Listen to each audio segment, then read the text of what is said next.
Seagulls. We're reviewing the film Zero Dark 30, which came out recently. And you're probably wondering what this film is about, but it's basically, it takes over the course of 10 years, and it's about the hunt for the CIA's hunt for Osama bin Laden. So basically about the CIA and in the manhunt for him, and how it goes into the depth of what happens, behind the scenes. Yeah, not only with him searching for bin Laden, but also like the entire war on terror. And it shows all the steps from the opening of this film of the powerful vision of 9/11 that took me on the edge of my seat. I thought that was very powerful. To the final ending scene of this film, it definitely brings all of the steps, and then and throughout the years these steps go forward. They gradually progress, and they end up in the final scene. And I like how the end of this film, it obviously ends with bin Laden dead. Oh yeah, spoiler alert. But it doesn't end with a celebration. What I like about this film is that it ends with a thought in your mind, like where do we go from now? Like, what next can we do in order to improve, and so forth. So really there is no end to this film. But I thought that made it even more neat. Now, what also helped is that, the director, Catherine Bigelow, she decided to do it her own way. And I think it would be a good point to bring up that it wasn't all the whole movie was about focusing on this raid scene with guns and everything. Yeah. And it just really I like action movies, but that actually is better the way they have it now, how they made it, than, gunfighting the entire 2.5 hours. Yes, and I'm glad you brought that up, because Catherine Bigelow, who just came fresh off her Oscar win for The Hurt Locker, she brings a lot of respect and passion to this film. Even though it might not be entirely true, she still brings a lot of respect to this topic, and you definitely can feel that she knows what she's talking about. And throughout this film, you can definitely see that there's a lot of good camera work, and certain cool shots which you haven't really seen before. So I thought that was pretty neat.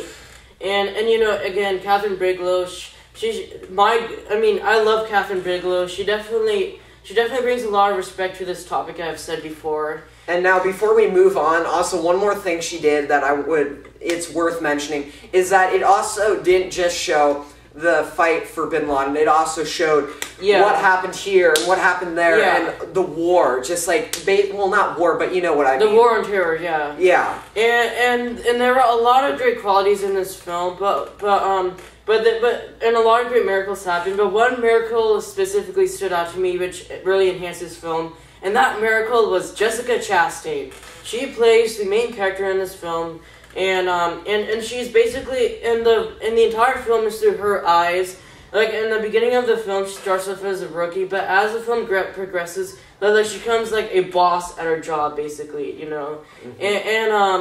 And Jessica Chastain, she's amazing in this film, and what I really, because Jessica Chastain, she's been in a lot of different films. Recently she played a Southern Belle in The Help.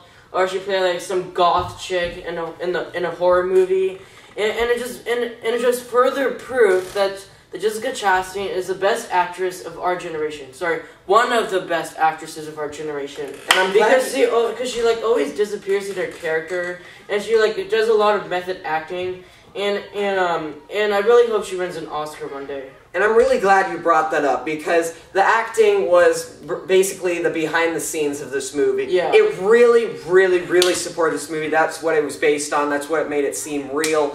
And you had Jessica Chastain, who was the main character in this movie.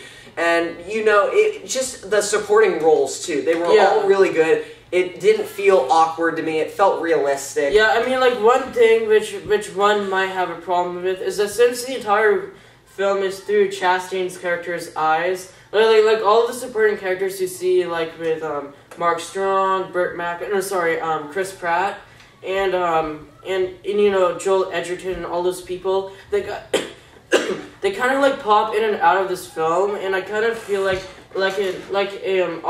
viewer of this film might have a problem with that. But I definitely felt the intention Bigelow was having, and it was showing that a woman was the one who fought and ended the war of terror. It definitely had a great depth of feminism to it as well, and definitely a deeper layer to it as well. And another thing which an audience viewer might have a problem with is that the first 2 hours it might get a little slow, and I can see why they might say that. And honestly, it wasn't a problem with me.